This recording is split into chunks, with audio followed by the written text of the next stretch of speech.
Two compact SUVs that families have trusted for years. But between the completely overhauled Toyota RAV4 and the legendary, rugged Subaru Forester, which one actually makes more sense for you in 2026? Welcome to this explainer. We're putting these two heavyweights head-to-head, digging into the latest 2026 data to help you figure out exactly which one belongs in your driveway. Look, practical buyers are constantly wrestling with this exact question. Do you go with Toyota's absolute benchmark hybrid efficiency, or do you lean into Subaru's famous all-weather capability and outdoor appeal? For 2026, both automakers have seriously doubled down on their distinct philosophies, and honestly, it makes the choice harder, but definitely more fascinating than ever before.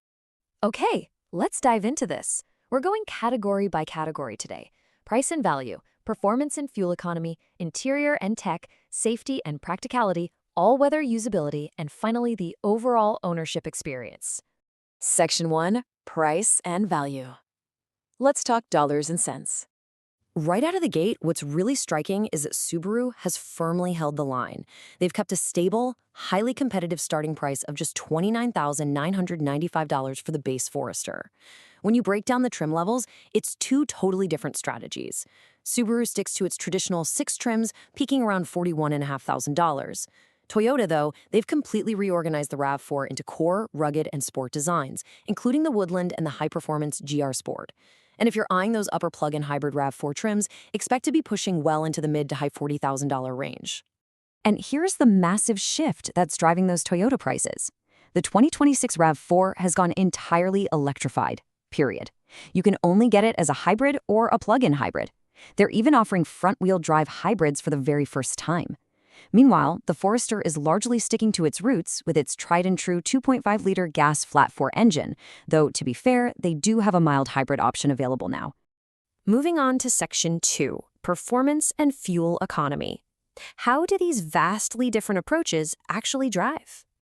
Now, what's really interesting about this slide is the absolute massive power gap between these two.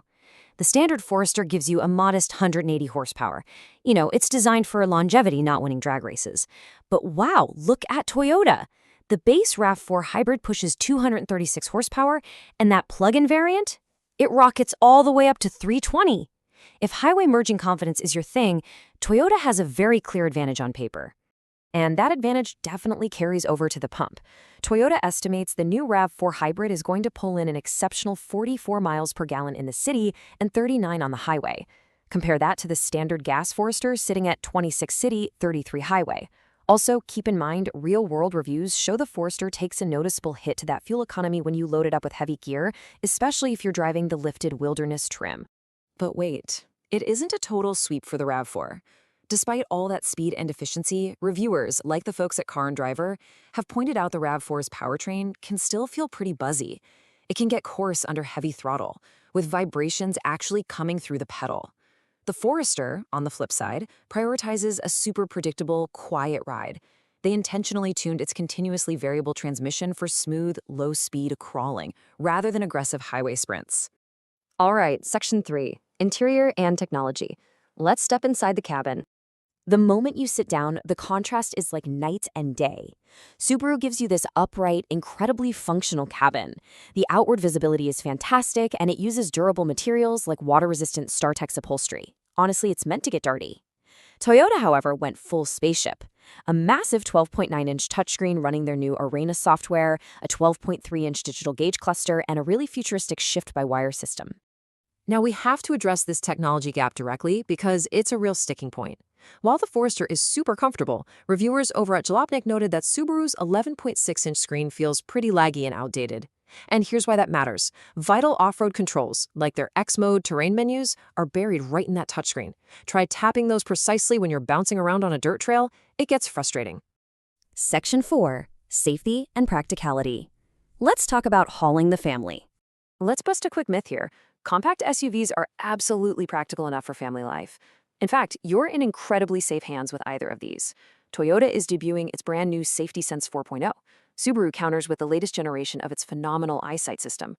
Subaru even introduced some really clever new seatbelt routing and mounts for 2026 specifically to protect rear passengers and ace the absolute strictest new crash tests. So, for family practicality, it often comes down to cargo, and the Forester really shines here. 74.4, that's the class-leading cubic feet of total cargo capacity you get on base models. Because of its squared-off, boxy design, sliding a bulky stroller or big cooler in the back is a breeze. Now, the RAV4 is right behind it in sheer volume, but because the rear hatch is a bit more sloped, it can be slightly tighter for uniquely shaped cargo. Section 5. All-weather and AWD usability. Let's get these things off the pavement. Okay, we need to clear something up. Just having an AWD badge doesn't automatically mean you have great off-road capability. All-wheel drive is not created equal. Subaru's legendary full-time symmetrical AWD is standard on every single Forester. It's always working. Toyota's AWD is fantastic, but it's an electronic, on-demand system. And for 2026, it is only standard on the plug-in and woodland trims. If you buy a base RAV4 hybrid today, you're likely getting front-wheel drive unless you specifically pay to upgrade. And this brilliantly illustrates what Subaru is bringing to the table. 9.3. That is the staggering ground clearance in inches on the 2026 Forester Wilderness. Add in the specific off-road geometry, altering tires, a beefed-up transmission cooler, and a 3,500-pound towing limit. It's just wildly capable for a compact crossover.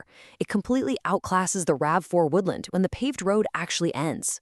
Finally, Section 6, Ownership Experience. What are these like to actually live with long-term? There's a common misconception that Toyota automatically guarantees the single best ownership experience in the world. And while Toyota is incredible, Subaru's reputation for reliability and holding resale value is totally bulletproof too. Their basic warranties are identical at 3 years or 36,000 miles. Toyota does edge ahead slightly by including Toyota Care, which gives you 2 years or 25,000 miles of free scheduled maintenance. With Subaru, you'll just need to budget out of pocket for those first few oil changes. So let's plainly summarize the trade-offs. What are you gaining, and what are you giving up? With the RAV4, you're gaining cutting-edge tech, blazing acceleration, and unmatched fuel economy. But you're giving up some interior simplicity, and you have to pay a premium for AWD. With the Forester, you gain unmatched all-weather confidence, amazing outward visibility, and a no-nonsense rugged interior. But you sacrifice modern touchscreen graphics and straight-line highway speed. Let's map this to real life. If you're a long-distance commuter or a fuel-conscious family who loves having the latest tech, the RAV4 Hybrid is undeniably your best putt. But let's bust one last myth. Subaru SUVs aren't just for hardcore outdoor enthusiasts. If you deal with harsh winters, frequent rain, or you just want that peace of mind that full-time AWD brings to your daily school run, the Forester is an incredibly trusted companion. So what does this all mean for you? We aren't going to declare a universal winner today, because both of these SUVs are spectacular at exactly what they were designed to do. The real question you have to ask yourself is, efficiency or off-road confidence? Which of those truly matters most for your daily lifestyle? Weigh your own priorities and let that guide you to your perfect 2026 SUV. Thanks so much for joining us for this explainer, and we'll catch you on the next one.